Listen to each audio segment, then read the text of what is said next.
The TCG Design Theory podcast is part of the Booster Pack Network. For more TCG-related content, visit theboosterpacknetwork.com. Hosting for this show is sponsored by Category 1 Games, the go-to shop for all of your classic TCG needs. Find your favorites or discover something new at category1games.com.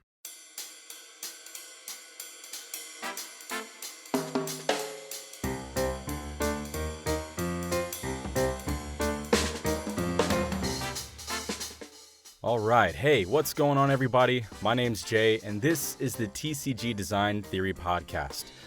So for this first episode, this was recorded a while ago, and I had some different ideas about what the show is going to be called and things like that. So I just wanted to record this little intro bit to kind of give a little bit more context about what we're going to be talking about in this episode. So my guest for this episode is Gabe Barrett, and he is going to be talking about the 7 essential habits for highly effective game designers. So now that they got that out of the way, I think we can get right into the interview. Gabe has produced the Board Game Design Lab podcast, which it's interesting just to call it a podcast. It's more like a network at this point. I've been a part of his Facebook design groups where designers get together and kind of powwow about their different ideas and things. And he's also a publisher. He's published multiple things through his own company, through Kickstarter, and has just provided what I can only describe as a wealth of information over the past almost 6 years. 6 years. Yes, sir. We started in 2016. Yeah. But yeah, so we're going to get this thing started with just some of the basics of game design. Obviously, game design is just crucial to and central to a lot of different types of game projects, whether it's video games, tabletop games, etc. And there's a lot of similarities between tabletop game design and trading card game design. So we're going to go over some of those things and some of the things that Gabe has learned over those 6 years, which I can't even imagine trying to pick only 7, but we're going to give it a shot. So Gabe, did you want to go into anything about why you got into game design and why you decided to ultimately focus on this field? Yeah, absolutely. And so first of all, Jay, really appreciate you having me here on the show. Just an honor to be here. Really excited to talk about this stuff. And to dive right in a second. But yeah, before we get into it, so I got started in game design, I guess, back when I was in college. And it was something that was just kind of an escape. You know, I had a lot going on. I was playing football. That was my entire life. And I needed something to get away, right? And so I started playing board games with some friends of mine. And we got into Dungeons and Dragons and playing RPG games. And I'm the kind of person that if I'm going to experience content of some form, I have a tendency to want to create it myself. So I don't want to just read books. I want to write books. I don't want to just play games. I want to design games. And it's just the way my brain works. And so I started to design with no real like goal. It was just for fun. You know, it was something to do to get my brain, give my brain a rest from all the craziness of life. And that definitely continued to be the case after I graduated college and I was working and I was doing a lot of missions and ministry. And that it gets heavy, man. When you're out just trying to help people, it weighs you down. And so you need something to get your mind off of all the crazy that goes into that. And I was working with people experiencing homelessness. I was working with kids in orphanages and things like that for a while down in Honduras. And yeah, game design was just an incredible escape. And it was just for fun. And I designed a lot of really terrible games that I subjected my friends to. And I look back on that and I'm so sorry to them. I appreciate their time. For them, though. Yes, absolutely. And so much of their time that I wasted on projects that were absolutely trash. But eventually I got a little bit better. And finally I was like, what if I try to actually get some of these published? Like, I wonder if I could do that. I wonder if I have what it takes to have a game on a store shelf, that's for sale. And so I started really focusing on game design. And that's when around that time is when the podcast started. Because I was like, okay, I want to do something to be part of the gaming industry. I was living in Honduras at the time. And so it's like, okay, well, I can't really be a reviewer. It's pretty hard for people to ship me games. There are no game stores for me to go buy new games. Like, I can't do that. I also didn't have the YouTube or the internet connection for much of a YouTube channel, but I did have just enough internet to do a podcast. And so that's where it started. I was like, well, I like game design. Maybe I can get other people to talk to me about it. And that's kind of where it began. And here we are 6 years, almost 300 episodes later, which is crazy. The show just went over the 2 million download mark, which is bananas. Like I never thought of that. I just wanted 20 people. It's like if I could get 20 people to listen to the show, I'd feel like I'm doing pretty good. And to hit 2 million is nuts. And like you mentioned, the Facebook community, which is just phenomenal. It's the only reason I use Facebook. It's the only reason I log on to any social media, is this amazing group that has just kind of come out of Board Game Design Lab, this community that's risen up, and it's got over 11,000 members at this point, which is also mind boggling. Like, again, I was going for 20 people. And so 11,000 is just unbelievable. Very humbling to be part of it. But yeah, man, game design is one of those things. Like, I love it because it offers so many opportunities to flex your creative muscle. You know, it's not only one thing. It's problem solving, it's writing, it's product design, it's technical, it's creative. Like, there's so many things. And once you get into the publishing side, especially, because now you're talking about art direction and you're talking about project management, there's a million things to do. And I just love it because it kind of checks all the boxes. And so, yeah, it's one of those things that I feel like, if people just give it a shot, if you have any creativity at all in your body, your brain, give game design a shot, because you might find it scratches an itch that you didn't know was there. And so, yeah, I definitely encourage people to do it. But before I get into these 7 habits, anything you want to follow up on or ask about? Well, yeah, it's just to kind of follow up on what you were saying about, if you don't know if you'd like game design, just try it. And, you don't have to make a Settlers of Catan. You don't have to make, Personally, I started game design with sports, if that makes any kind of sense. I would just make up these wacky games that me and my friends would play. I'd make up these crazy rules and stuff. So I was like, oh, basketball, baseball, those are too mainstream. Let's play this game. And, I'd have a bunch of spare parts from a bunch of board games in my bedroom from when I was a little kid and I didn't know any better. And obviously I got a little older and I was like, let me try to make something out of this. But you're absolutely right. The creative process behind game design is really similar to a lot of creative processes in other areas that I think people just don't expect. Once they start that process, it really does hook you, and it really doesn't let go. I can attest to that, and I'm sure you can too. Yeah. Oh, absolutely. Absolutely. It's one of those things, like, once your brain starts traveling down that road, it can't untravel down it. You know what I mean? Like, everything all of a sudden is a game, and you'll just be living your normal daily life. You're like, oh, I bet that would be an interesting game. Well, I could turn that idea into a game. And it just keeps on going from there, man. It's kind of crazy. Exactly. All right. So number 1 of 7 habits out of probably the 50 habits that you have to have to be successful as a game designer. At a certain level, of course, you can do it as a hobby, but even then, it's important to kind of stay consistent and stay on it. So, in no particular order, what would be the first habit that is essential for game designers? Yeah. So for this, when you pitched the idea for this episode, this show, I was like, oh man, let's dive right into, basically, let's use Stephen Covey's book, 7 Habits of Highly Effective People. Let's use that as a framework, and then just kind of pivot it towards game design.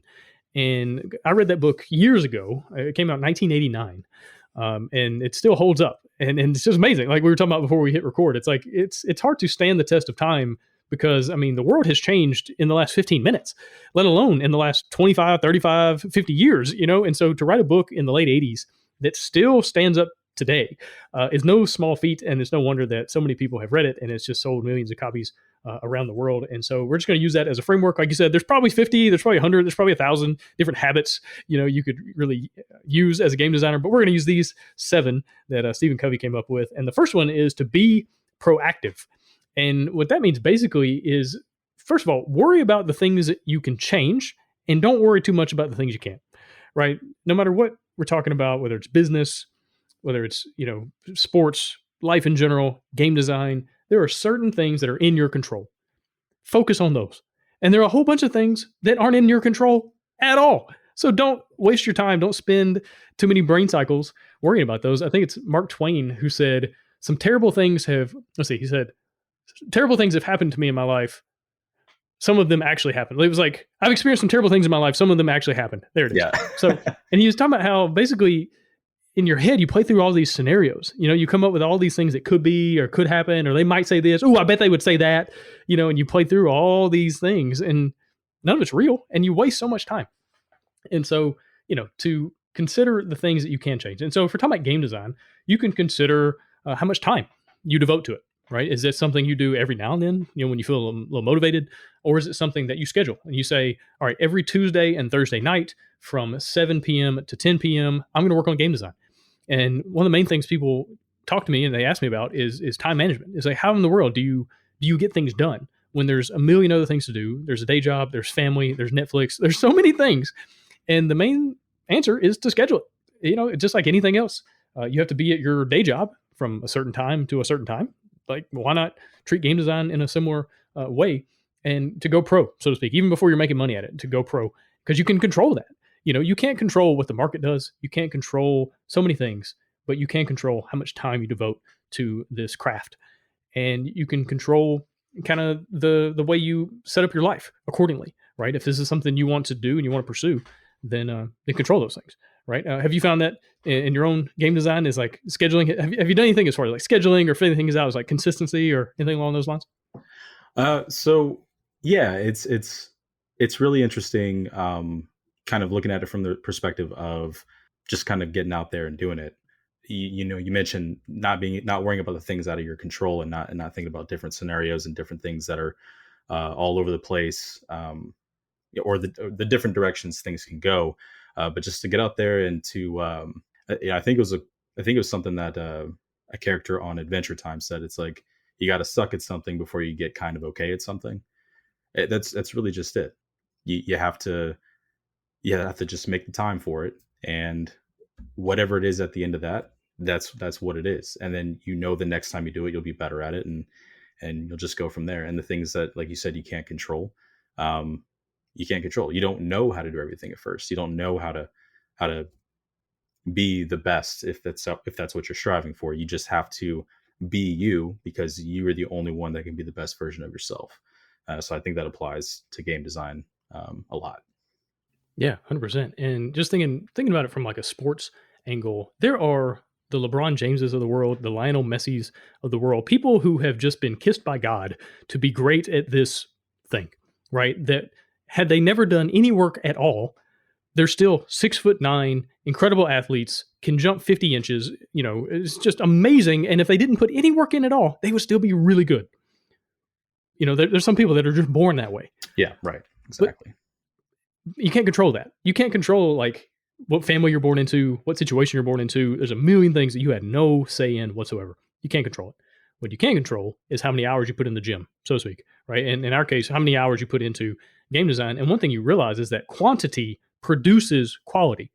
You can't just think about game design. You can't just like read books and listen to podcasts and watch YouTube videos and know all the theory behind it. At the end of the day, you just got to do it. You got to get some dice, get some note cards, get some, tokens, whatever, and just start pushing them around the table, seeing what happens, because that's where you learn. That's where you grow, and you do it over and over and over again. And eventually something good comes out of it. Eventually you're like, oh man, this is actually kind of a good idea. This is an idea that doesn't suck like all these other ideas. But it just takes time and it takes effort. If you're going to get good at art, if you want to be a really good painter or good at drawing, you just got to draw and paint a ton over and over and over and over and over again. And eventually your lines get better. Eventually the ideas in your head can then be translated onto the page. And it's the same thing in game design. And again, that's something you can control. And so habit number 1, be proactive. And again, just thinking about the things you can control, not worrying so much, not that you aren't aware of other things, not that you just turn a blind eye to everything else, but that you don't let it kind of control your mental state, you control your actions, that you just mainly concern yourself with, what can I do right now, like actively, versus everything else. Yeah, and that's if we weren't going in order, I would swear that was probably number 1. Just the amount of times I've heard, hey, don't worry about the things you can't control. I've heard it referenced as a hula hoop. You just stay within your own hula hoop, and you don't try to knock anybody else's hula hoops down. You just worry about keeping your hula hoop going, which is a weird but interesting way to put it. I wonder how many kids actually hula hoop today. Is that? Yeah, there's so many things that kids like coming up are like gonna have no idea what we're talking about. Yeah, now that you mentioned, I haven't seen a hula hoop at the store in a while, so yeah, maybe it's just like any other thing that I don't know. Yeah, I think they're going to die with us. I don't like my kids probably don't know exactly what they are. They might have seen it or heard of it, but they don't know. Exactly right. Well, habit number 2, what would follow up to being proactive? Yeah. So number 2 is what you might think would be number one. I don't know why Stephen Covey put this as number two, but anyway, it's begin with the end in mind, right? And so when you get started thinking through, okay, what is my end goal? What am I trying to accomplish? With game design, this is something I talk to a lot of new designers about. And it's like, okay, what are your goals as far as game design? What do you want to do? Do you just want to design games for you and your friends and your dog? Like, that's fine. That's what I did for years. And it was a ton of fun. And I didn't worry about the financial side of things. I wasn't trying to create an LLC or get a game published or anything like that. It was, hey, this is fun. I want to do it. And there's nothing wrong with that. Or do you want to run a Kickstarter and start your own business and take an idea from nothing all the way to finished product on people's tables? Like, that's a whole nother thing than just designing for fun. Or do you want to design games and pitch them to publishers and try to get games signed and make a little percentage of every copy sold? Like, just figuring out, where do you want to go? What do you want to do? And it can change. Like, there's nothing wrong with doing one thing now and then deciding, yeah, I want to do something else. That's fine. But it's really helpful when you start off thinking, okay, where do I want to go with this? And so that's kind of in general. Now, when you get into actual designing of a specific game or specific product, then it's like, okay, what is the experience I'm trying to create? Like, beginning there, like thinking through, when players are actually playing this in a finalized state on their table, these strangers I've never met, what do I want them to feel? How do I want them to engage with this thing that I'm working on? And I've heard some designers that create like a mission statement about like what they want their game to be.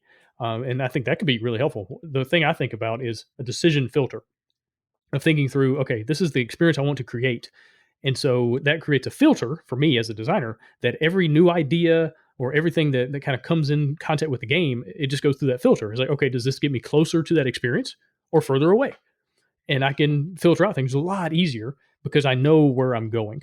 And so I would definitely just encourage anybody that wants to get into game design or is already doing it, is not only figuring out for yourself, like, what are your goals, but also what's the goal of each game that you're working on? What are you trying to accomplish? And it just makes life so much easier. And again, it helps to filter out all the bad ideas. Mm-hmm. Yeah, and I think that's interesting.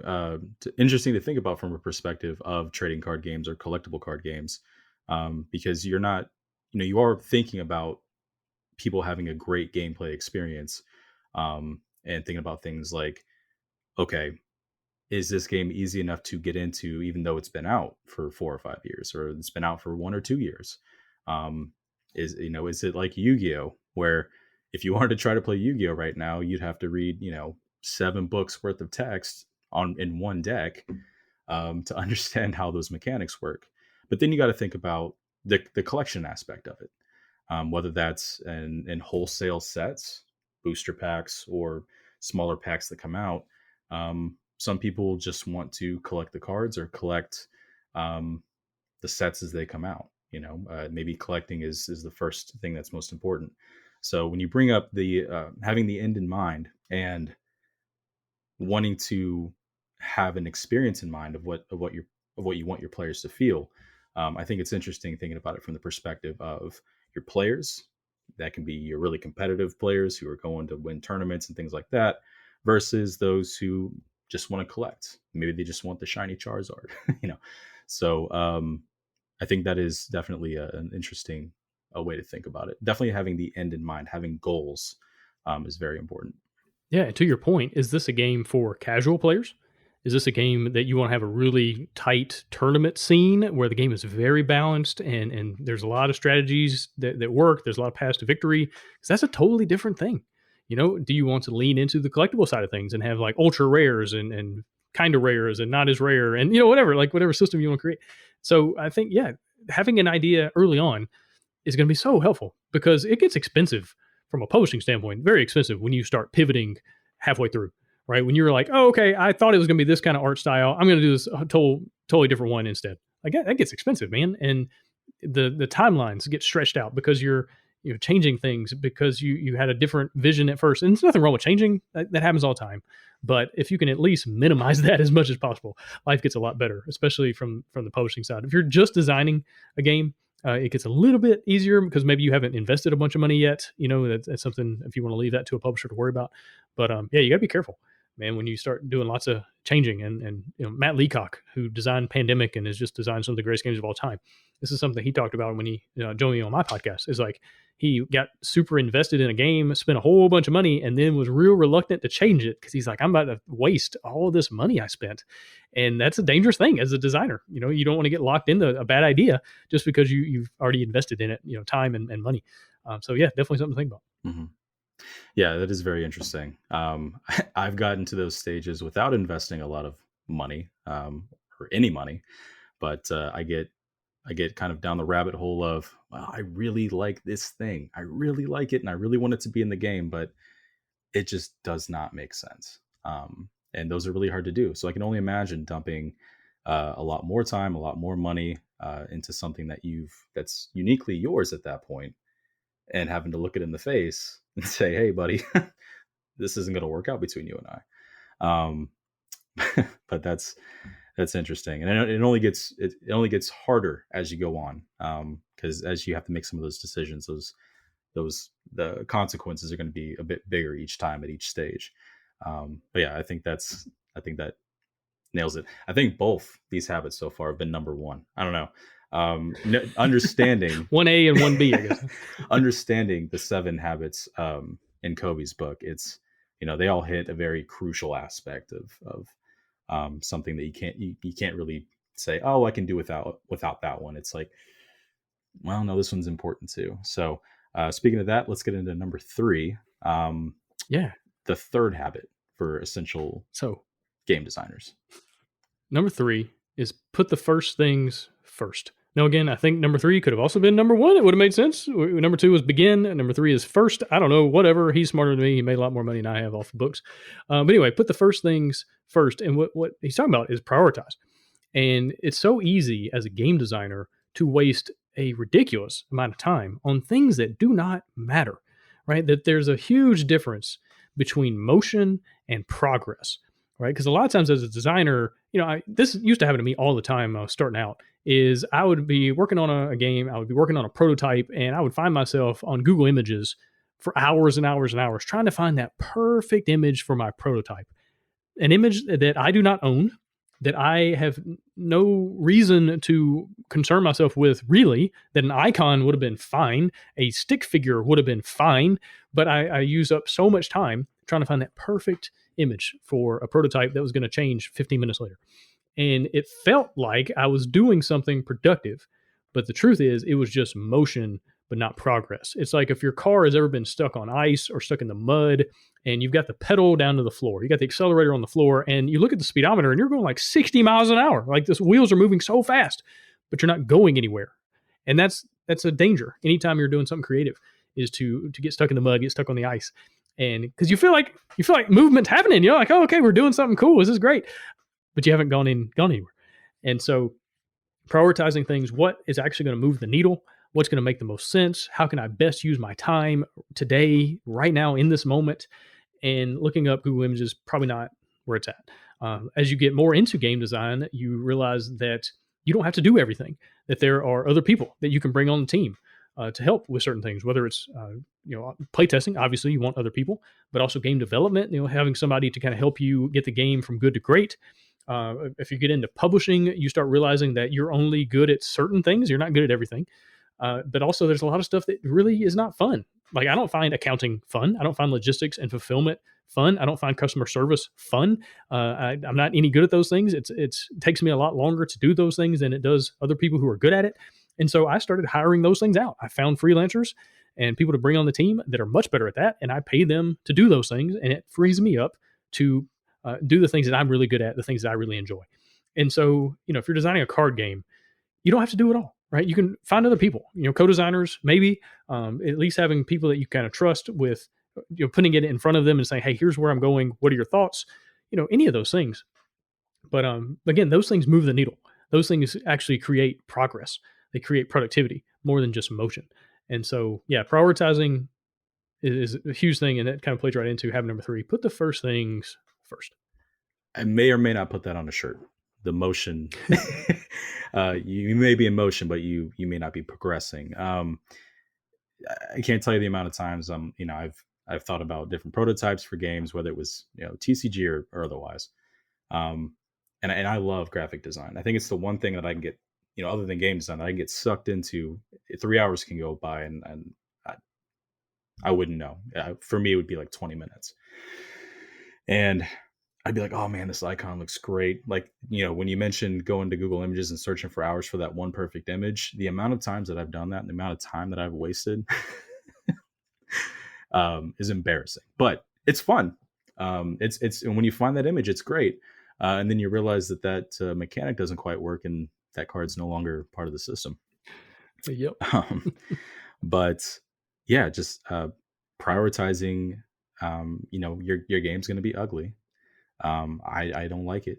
I don't like using index cards and things as much as the next person, but that's 5 minutes as opposed to 5 hours printing things out, and you mentioned kind of handing things off to people, and that's always something that's been really hard for me because I've gotten better at it, but I've always liked, okay, well, I want to do this, I want to do this, I want to kind of be in control of everything that's going on, and you can be, but giving someone else the opportunity and putting faith in them to do the job that they're going to be more successful at, I think is a very crucial step, especially in the publishing side, because hearing about a lot of the guests that you've had on your podcast, the amount of topics that you've covered that could directly correlate with the Kickstarter process and publishing and logistics, of course, logistics being the one that usually ends up being a nightmare,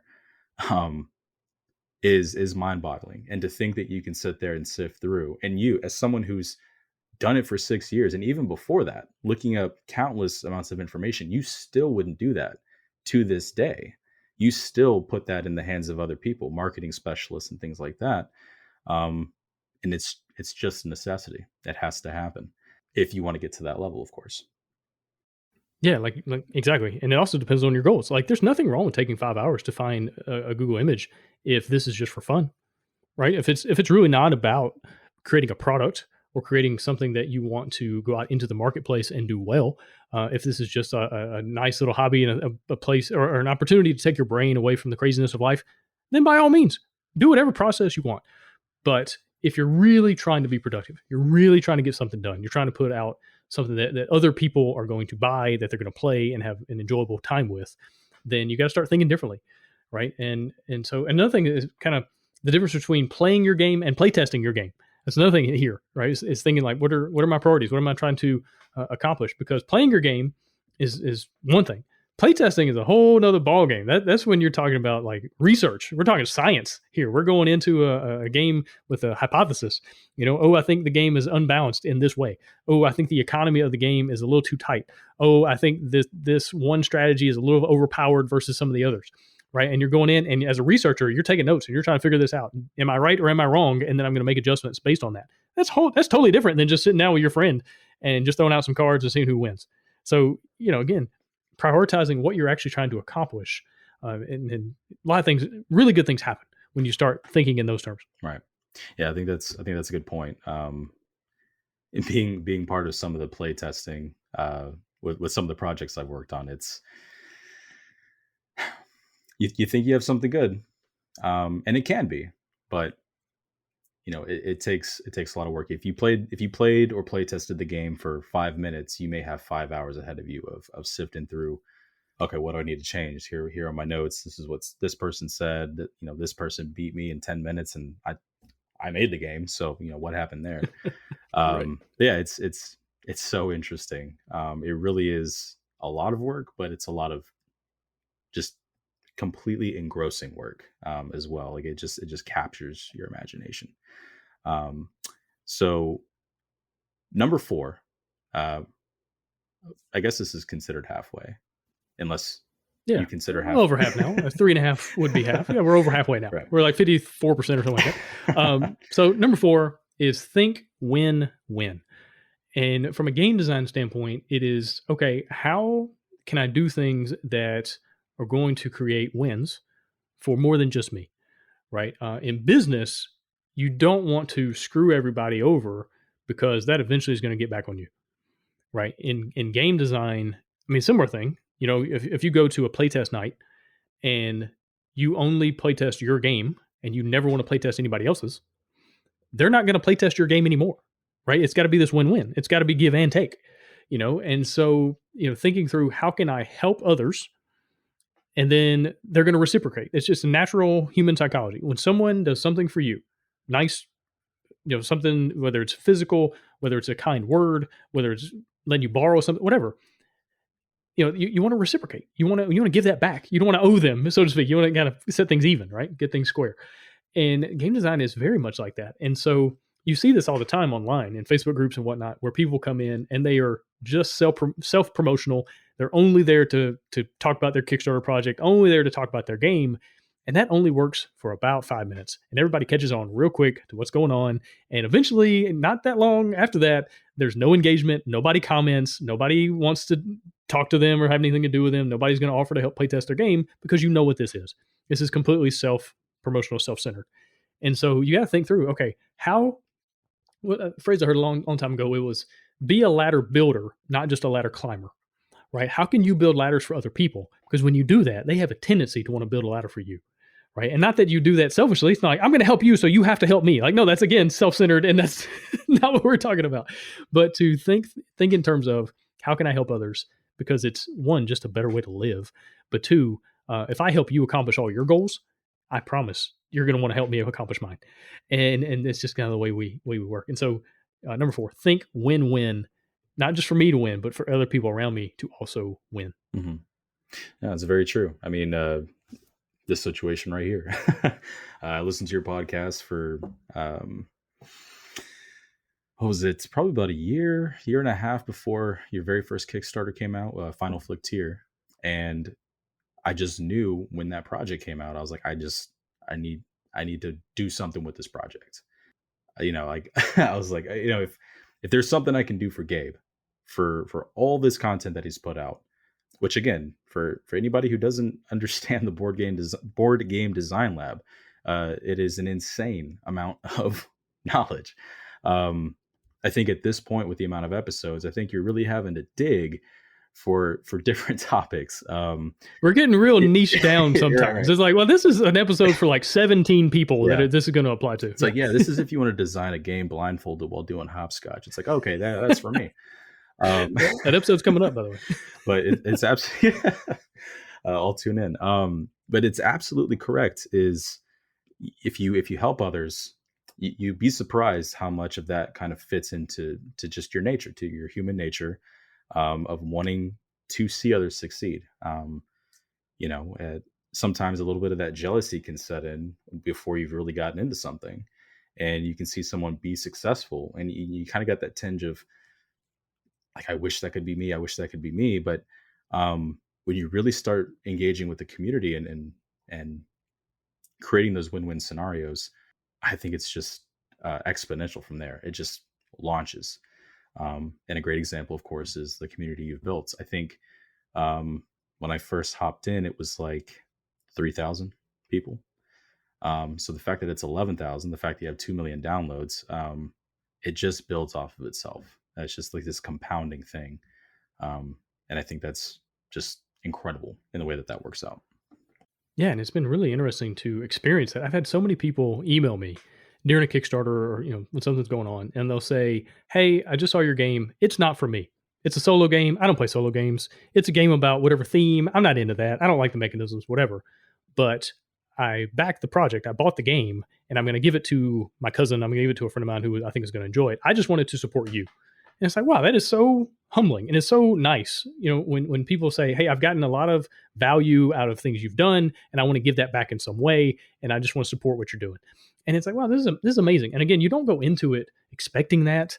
You just do it. You just be a good human, I guess is the way to put it. And good things come back. And back to your point, as far as like worrying about other people and their success and all that. And something I learned a long time ago was that comparison is the thief of joy, right? If you want to make yourself sad and depressed, start comparing yourself to everybody else, especially in the age of Instagram, where you have all these people and living these lives that aren't even real, right? This is completely made up, right? They're putting out a persona that is not even actual, right? And but yet we still compare ourselves. And in the game design world, you might look at your game. Well, the last thing, if you're doing a CCG, TCG, the last thing you want to do is compare yourself to Richard Garfield or Magic the Gathering. Like, what are you doing? Like, why? Why would you do that? Like, you don't do that. You compare yourself to yourself, right? And so when I'm thinking of game design, and if I want to compare myself to others, it's like, no. Let me compare me to me. Am I better than I was last year? Yes. Okay, cool. We're making progress. The games I'm making today, are they infinitely better than the games I made 3 or 4 years ago? Yes. Okay, cool. We're in the right direction. Because as soon as I start worrying about Matt Leacock, Rob Davio, all these other just amazing game designers, people I look up to, I'm like, oh, wow, I wish I could be on that level, whatever. If I start comparing myself to them, I'll quit. Like, why would I continue? They are so far ahead of me in so many things. It's like, well, let me just not even worry about it. I'll go do something else. And so you can kind of rob yourself of so many things. And you just don't do it. Don't worry about it. Just, run your race. You can't control anybody else's race. Do your thing, and life will be a lot better. Mm-hmm. Yeah, you'll never beat Magic. Not gonna happen. You can try. I mean, it's perfect for you to try. It's a good motivator, I suppose. But they've been around since '93, so that's just not going to happen, and that's fine, right? You may never be the best at whatever you set out to be in your specific field, but you may be the best for a specific audience. Someone may like your game. It may be their favorite game, maybe their favorite type of game. And I think even being able to reach a small amount of people and hear about those experiences, I think I can't even imagine. I know you've seen a lot of that, and it's a huge motivator. It's just so huge in terms of keeping up your motivation and keeping up your passion for what it is you're doing. But yeah, comparing yourself. Yeah, if I struck out to be the next Magic the Gathering, then I'll just I'll quit this right now, wrap it up, we're going home. Right. So and it's good to have somebody to chase. If Magic is your white whale, it's good to have them kind of out in front of you as something to keep you going and be motivating or whatever. I'm reminded of the story of Diamond Dallas Page, who was one of the all-time great professional wrestlers. And he came into wrestling, I think he was 40 years old, which is super old to get started in wrestling. And he was talking to somebody early on at the Power Center in Atlanta for WCW. And they were saying, well, what's your goal? Like, what are you trying to accomplish? And he's like, if I could just kind of get up to the mid card and be the Intercontinental Champion, I think that'd be really cool. And the guy was like, what? Why would you do this if you don't want to be world champion? If you don't want to be the number one guy, why are you even getting started in this? And it just kind of totally changed his mindset. He's like, that's true. If I'm going to go into this wanting to be the middle, okay, that's a problem. Like, even if you don't end up being the best, at least aim at it, right? At least have something to shoot for. But again, controlling what you can control, and not over worrying about everybody else, because again, it's going to destroy you. But have something to chase, have somebody to chase. But at the end of the day, you're really just running against yourself. It's a marathon. You trying to beat your best time. Mm-hmm. And yeah, and those guys are always going to be foundational pieces. One of the examples I use a lot is in terms of deck building games is Dominion. If you play the base game of Dominion, having played other deck building games, you may find that it's not that fun, right? But that's because it set that foundation. And the other games that you've played are because they've taken a lot of things that Dominion did when they came out, and they've improved on those, just as many other games have improved on Magic and other popular things like Pokemon and Yu-Gi-Oh and things like that. So it's stepping stones. They're leaving stones for you to step on, to try to evolve this thing that they're paving the way for, and they still continue to do so. So that's about all I got to say on that one. Yeah. All right. Let's move into number 5, man. So number 5 is to seek first to understand, then to be understood. So often when we talk to people, we don't actually listen. We're really just waiting on our turn to talk, right? And we don't actually take in what other people are saying. This is especially true in the age of the internet, when people are just yelling at each other on Twitter and Facebook and wherever. It's like, if you want to waste some time, man, dive into some online debates, because it's useless. You're not changing anybody's mind. It's just not going to happen. The only thing that does that is personal relationship, personal interaction with somebody and care about and trust, right? And so it's so important in today's world to listen, but actually hear. This is especially true when you're playtesting, especially true when you're talking to people in your target audience, when you're talking to potential customers, is to hear them. Like, don't just say, "Here's the thing, you should like it." It's like, "Here's the thing, do you like it? Yes or no, and why?" And I've seen so many playtests go off the rails because the designer got super defensive. The designer was all of a sudden trying to explain themselves and trying to talk about like what they were attempting to do. No one cares. No one cares. And the thing is, when you're talking about a product, if you kickstart a game or you sell a game out into the marketplace, you're not going to be at these people's tables when they play the game. They're not going to be able to ask you, "Hey, what were you trying to do here? What does this mean? Why is the experience like this?" You're not going to be there. And so you have to design something that people are going to get, that they're going to understand it, that they're going to be able to interact with it in spite of you not being there. Right. And so, going into playtesting, one thing I've seen work really well is to tell people that I have this game that a friend of mine is working on and I'm helping him playtest it or helping her playtest it. And then you get amazing feedback because people don't think the designer is at the table. And as the designer, you have to play it very cool. You can't be like, "Well, you're stupid." No, you have to play it very calm and go, "Thank you for telling me this is the worst game you've ever played in your entire life, and it would be better to throw it in the dumpster and set it on fire. Thank you. I appreciate your time. I will let my friend know this feedback," right? But to just not get so caught up in somebody telling you got an ugly baby. We all got ugly babies. It just is what it is. Like, we all have games and things that we're working on that could be better. And one of the best things I ever went through was in college. So I majored in English, specifically creative writing, and I had an amazing teacher named Dale Ray Phillips. And basically the way he structured his class, and I took several of his classes, and they were always like this, where you would have maybe 10, 12 people in the class, and you would have several days in the semester that were like your day, where you would write your short story, you would write your assignment, whatever, and you would bring a copy to class for everybody, including him, and then the next class was going to be your day. And what your day meant was that everybody in class was going to go around the room and talk about what they liked and what they didn't like, what they thought worked and what they thought was terrible. And you were not allowed to talk. You couldn't defend. You couldn't say, "Oh, well, I meant to say this." You could not say a word. And every single person in class had to give their assessment. Their grade was dependent on it, right? And the better feedback they gave, the better their grade was. So they were incentivized to tell you when you had hot garbage, right? And it was so good because you just have to develop this kind of thicker skin and just get over it. Like, people aren't going to like your stuff. That's fine. Maybe it's not for them. Maybe it actually is really terrible. But either way, listen to what people are having to say, weigh it out, kind of process through it. Don't get overly defensive. Don't start these yelling matches and debates and stuff like that. Again, you're not going to fix anything there. You're not going to change anything. Just take notes. Go home. Does the game need to change? Maybe. Maybe not. But again, seek to understand. Then later on to be understood. And that's helped me out immensely. And I've seen so many other people's playtests go off the rails, and it's just like, hey guys, just stop. Just stop.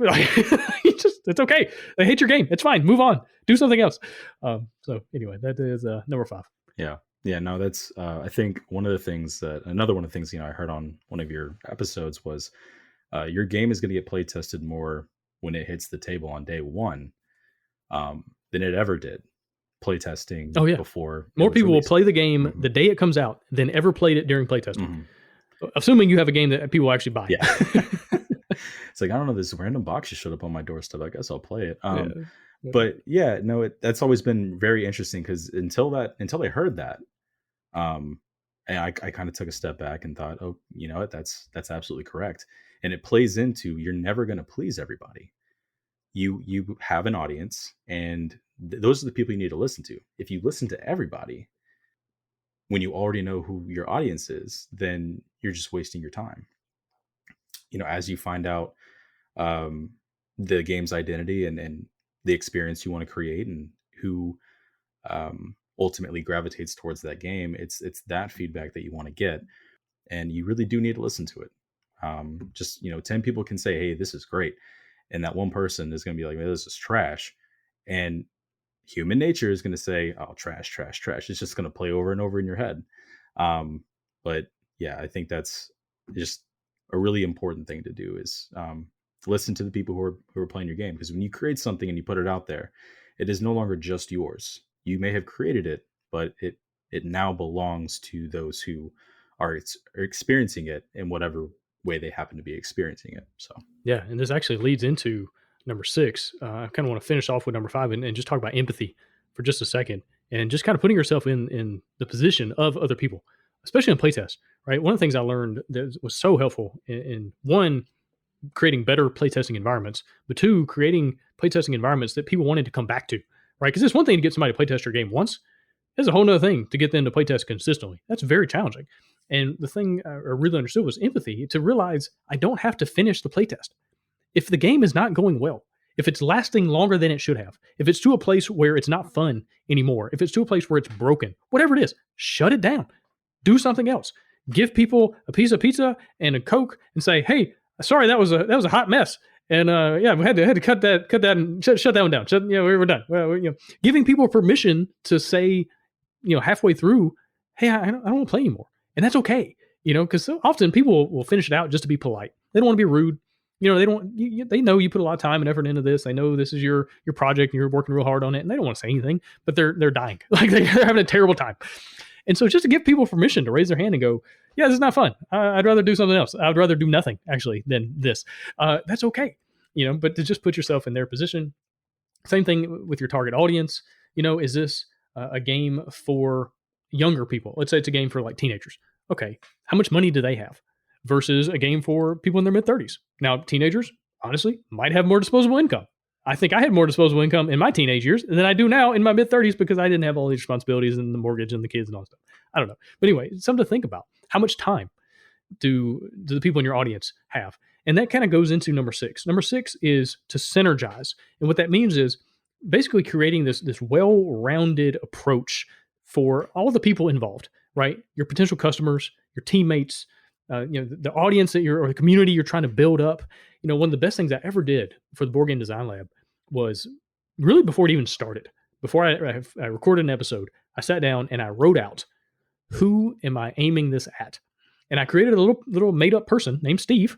And Steve at the time was 32 years old. He had 2 kids. He had a 30-minute commute to work, so an hour in the car back and forth. And so it was like, okay, I'm going to create episodes for Steve. Steve has only been designing games for 2 years, and he's not sure what he wants to do. He's enjoying it, but he also thinks maybe I could get some games published one day, whatever. And so everything I did for the first several years was aimed at Steve. Now, that's evolved a little bit as the community has kind of grown up and more people are a little more knowledgeable, and I can go a little bit deeper and I can go into other topics and things like that now. Now it's got a lot of stuff with business and logistics and things like that as well. But I created Steve, and every idea I had filtered through Steve. Is this something Steve wants to hear? Is this something that's going to help Steve become a better designer? Something that's going to help Steve find more time in his busy schedule to get things done? And it was so helpful of just kind of synergizing with what my target audience wanted. And then again, decision filters. It helped me filter out a lot of bad ideas and kind of pursue the things that were going to be the biggest bang for your buck, so to speak, the best use of my time. And so this is another thing why it's good to have people on the team, whether it's co-designers or people helping with development or whatever, because you can kind of find synergy together. The game I've been working on for almost 2 years now, it's called Robomon, which is kind of like this Pokemon style open world board game. And it's just been such an enjoyable project because there's so many people on the team. There's people creating puzzles. The artist who's been doing all this pixel art is just a phenomenal artist, and he loves Pokemon more than fat kids love cake, like that. He's one of those guys, and it's just been so great to work with so many amazing people that we're all on the same team. We're all trying to figure out how to make this the best project it can possibly be. We're all invested into it. And, you find sometimes you run into situations where it's like, okay, I like A, you like B, this person over there, they like C. Okay, well, how do we find a place in the middle that kind of satisfies everything that we're going for? And then sometimes it doesn't work. Like sometimes it's just like, hey, we're going with A. I know you like B, and I know you like C. We're going to go with A, and here's the reasons. But for the most part, you find those places where kind of go, oh, okay, here's the sweet spot. There it is. And so having people on your team, whether they're professional or just trusted friends, either way, but finding that synergy between you, your audience, other people that are working on the project, and because really good things happen when people are working together. And what's the old saying? It's like, if you want to go fast, go alone. If you want to go far, go together. And so I like going together. Yeah. Well, and you say that, and I'm gonna have to find room for multiple shirts because I mean these quotes just keep slapping. So, um, but yeah, I think it's really, it does say a lot to make sure that you surround yourself with people that don't necessarily agree with you on everything, but that do share that same drive and vision, that really want the best for the project. So, speaking of that, it's an incredible feeling when you do finally get to that compromise where people can come together and make those decisions, and it's this culmination of a lot of different people's perspectives and aspects, and it really just creates the best scenario. All right, so anyways, number 7, the final habit that people really need to have to become game designers, that last essential habit. What's that one? Yeah. So this one is sharpen the saw. And basically, what this means is you got to take care of yourself. It's really easy to throw yourself into a new hobby, into a new creative venture, and to just burn yourself out. It's easy to do that, to throw way too much time and spend way too much effort and time and money and all these things. And then you just don't want to do it anymore. And so you got to be careful. I heard a guy talk about one time. He said, a lot of times people come out of a sports culture and it's like, leave it all on the field. It's like, that's fine. But the problem is you don't live on the field. Like, you got to have something left over for other people. Like, you can't leave it on the field and then come home and have nothing, And so just being aware of your time, and again, creating a schedule, creating habits, creating routine, creating systems that are going to, basically create the results that you want. People all the time, they say, "Well, Gabe, what are your goals?" It's like, I don't know. I don't really have goals. It's not something I sit down and write my 5 goals or anything. What I'm attempting to do, is to create systems that make success inevitable. Instead of having a goal that I'm going to aim at and then eventually, hopefully, accomplish or not, whatever, I want to create systems in my life that will create consistent success over time, and they make it not just a possibility like a goal, which is like, oh, maybe I will, maybe I won't, but they make it inevitable given enough time. And so to do that, you can't stay up till 4 o'clock in the morning every night. Sometimes you have to. Sometimes you're working on a Kickstarter campaign and it's launching tomorrow and you just realize there's some huge mistake and you got to fix it. And I might go to bed, I might not. Sometimes. But for the most part, you got to take care of yourself, of your design mind, and sharpening the saw. So there's this kind of old anecdote of this group of people back in the day that were farmers, and they used scythes to cut down the crops, right? And that they would spend as much time sharpening their blades as going out and actually chopping down the crops, because what they found was, the longer you swing that blade, the duller it gets, and the duller it gets, the harder it is, and the longer it takes, and the more effort you put in, and the tireder you get, and the worse your results are. And if you would just take some time and step back and just sharpen the blade for a while, then you actually get more done in less time, and you don't have to put forth as much effort, and you don't feel as exhausted at the end of the day. And so just sharpening the saw in the same way, and whatever that looks like for you personally. I started game design as a way to sharpen my saw. It was a way to detach and get away and not get burned out for the things I was doing in the mission field and, in Honduras and working with the homeless and all sorts of stuff. It's like game design was that thing. Now it's kind of weird because I have to find something else. Like, a lot of times now game design is the reason I'm exhausted, the reason I'm burning out. And so I had to do other things. And so anyway, that's kind of been this weird meta circle it's almost created.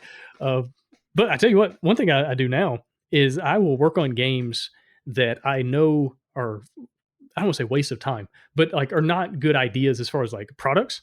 It's like these silly little, things that, okay, maybe this would have been a good idea 5-10 years ago when I was just doing this for fun, but this is not like a viable product in the marketplace. I'll work on that stuff, and just kind of detach and get away and just kind of have fun and just let my brain wander for a while and still do game design. And so that's one thing I've been doing. But yeah, again, you just gotta take some time and yeah, don't be ashamed of that. It's okay. Like, I know a lot of times people, especially content creators and people on YouTube and podcasts and stuff like that, they feel bad for taking time off. They feel bad for taking vacation and things like that. And it's just so unhealthy, so dangerous to do that. So anyway, number 7, sharpen the saw. Absolutely. Yeah, I found myself yesterday yeah, I set aside, I think it was 45 minutes to play a video game that I hadn't played in about 2 months. And it took about 15 minutes before I wasn't thinking about how I was wasting time. And it's like, no, I mean, this is something I enjoy doing. This is something that, this is me relaxing. This is me kind of zoning out. But you're absolutely right. People who create content, people who kind of are ambitious and push forward, they kind of get into that habit of not having any downtime because they feel like it's just wasted time. And that really dulls the blade. Absolutely. Now that we got the 7 habits out of the way, and of course, those are all very important things, not just in game design, but of course, it's based on a book. You should incorporate those into your own life as well. Those are highly important things to think about, whether you're doing, board game, card game, a collectible game, whatever you happen to be doing. It's the process of game design is overlaps with so many other things that you will find yourself bringing in things to the process that you didn't expect, that you already kind of have been doing, and you'll be taking things that you learned doing game design and bringing them into other parts of your life. And I think those 7 habits really highlight some of those things that tend to overlap. So to finish up, I wanted to ask you just kind of a fun question. I know based on some of the things you've talked about, like you did play Magic when you were in college and around that time. What would you say is your experience in the area of TCGs and CCGs and all that stuff? And what are kind of your thoughts on it? Yeah. So yeah, I got into playing Magic in college, and I had this really fun all red direct damage deck. And it was one of those that was like, okay, I'm going to try to beat you in 7 or 8 rounds with just doing as much direct damage as I can. And if I don't do that, then I'm probably going to lose. It was one of those, like, I knew pretty early if I was going to win the match or not. And I lost a lot, but it was so much fun when I pulled off the combos and I pulled off the things to do all this damage right out the gate. And yeah, I had a lot of fun. I've spent way too much money on putting that deck together and all these other decks. And probably the typical experience of most people who get into Magic, and getting all the boosters and hoping you get that one cool card that you're searching for. But yeah, I had a lot of fun with it, man. It really did. And more than the game, it was the community. It was the people. It was these friends I had, some that I had grown up with. We went to elementary and middle school and high school together, and went to college together, and just really enjoyed that group of guys. And some people that were brand new, right? It was this really cool collective. Even though we didn't know each other, we didn't have anything in common necessarily. We had Magic in common, and it was fun, and it brought us together. And you get, all of a sudden you start getting to know people, and you realize you do have more in common than you thought. And that's one of the things I really remember most was just middle of the night ordering a pizza, staying up way too late, watching TV, watching a movie, playing Magic, and yeah, just those moments of that group of guys, and us having a lot of fun. And yeah, Yeah.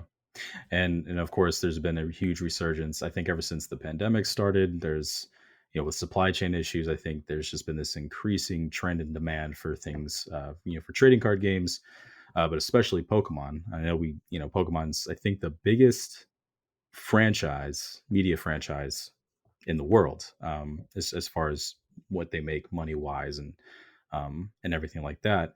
And obviously, there's been a lot of things that have taken inspiration. A lot of my ideas, a lot of my game design ideas have taken a lot of inspiration from monster collection mechanisms and things like that.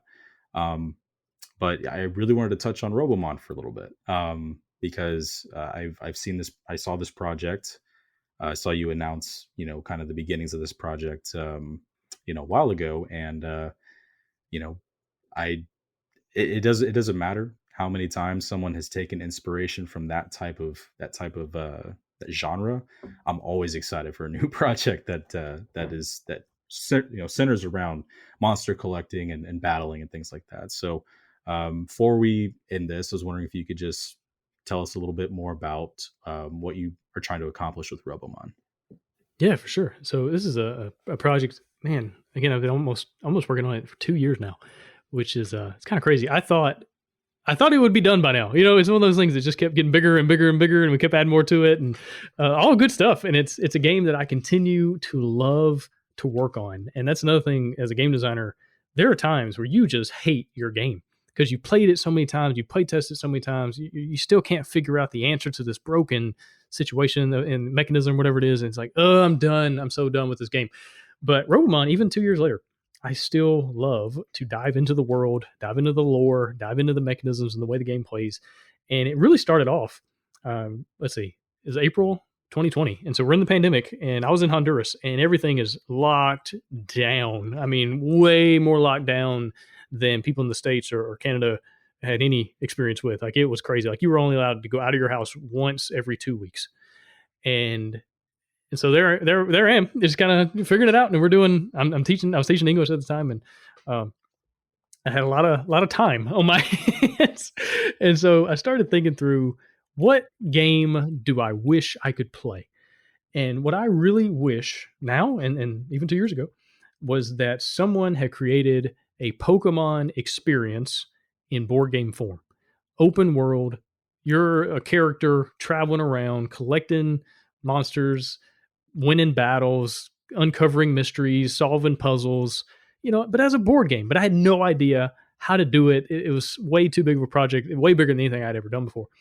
And then Sleeping Gods came out from Ryan Lockett. And it was like, oh, that's how you do it. That's how you do it. Because he had this amazing open world experience. And I was like, okay, I can take some concepts from that game, mix it with a bunch of concepts that I've been trying to figure out as far as the battle system and the puzzles and all this stuff, and put it all together. And I think I can create an experience that people are really going to enjoy, where, you take on a character, you're going into the world, and it's called Robomon because basically many years in the future is kind of an alternate reality world where you had a bunch of terrible things that happened and a lot of animals went extinct. And so this mad scientist had this idea. He's like, I think I can solve all these issues. I can fix the climate. I can fix all these biomes, whatever, with these robot animals. And so all the world's governments gave him a ton of money, and he created like Robomon, which basically these robots that are shaped like animals, but they also do stuff. So they might purify water, or they might manage different bug populations, or they might purify the air, or mess with the wind, whatever. They do all sorts of cool things in the environment, right? Well, then the mad scientist pulled like an Order 66 from Star Wars, and all of the robots were had these weapons. They were weaponized, and he tried to take over the world. And so all the world's governments had to get together and stop him. And so you're picking up in the world like 50 years later. So it's kind of like after, it was like the post-apocalyptic now rebuilt world, right? And where robots are basically, it's kind of a sport. They're out in the world, kind of like Pokemon, where you can go out and capture them and do all sorts of cool stuff. And so, yeah, it's this open world board gaming experience, which sounds kind of an oxymoron to people. Like, how do you do that?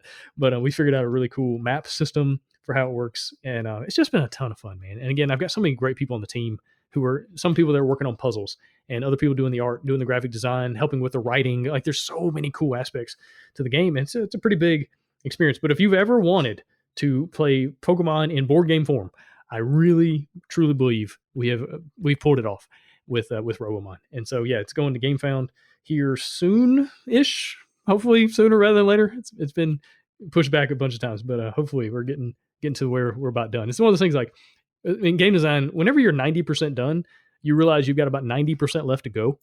And so that's kind of where I feel like it is. It's like, gosh, this next 90%, if we can just get past that, we'll be fine.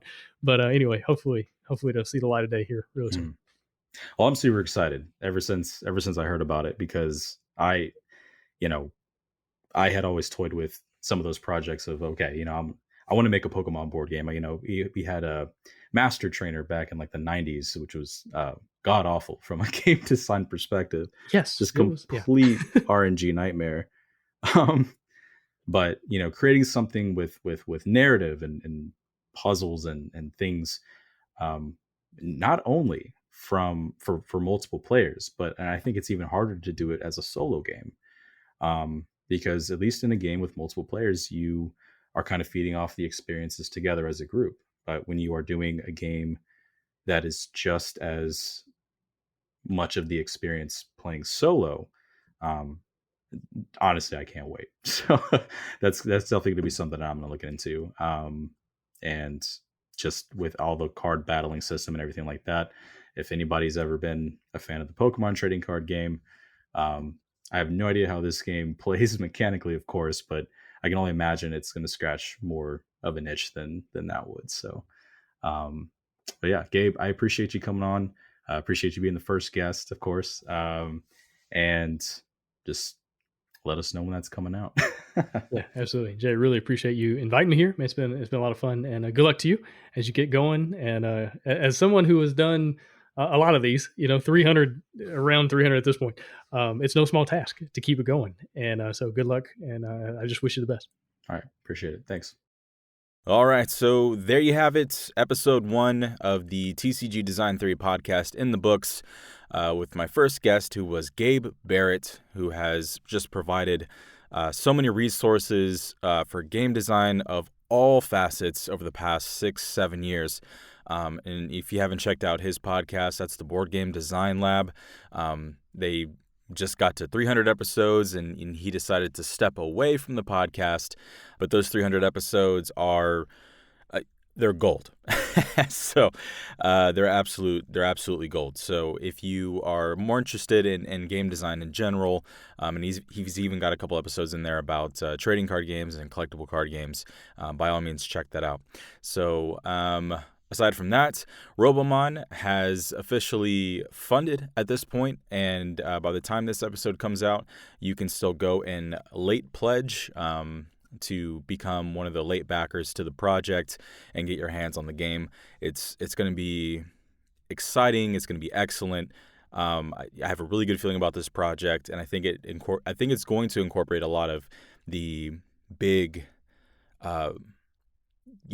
trading card game, collectible card game battle feelings, with the mechanics that they've got going on there. So very excited for that. And, if you guys want to follow us, feel free to on Facebook, Twitter, or Instagram. Our handle is at TBPN content, and you can reach us there. Or, of course, you can visit theboosterpacknetwork.com. All right, so I appreciate you guys sticking through the the monotonous first episode. I promise my hosting abilities might get better, but yeah, thanks for sticking around, and I'll see you guys next time.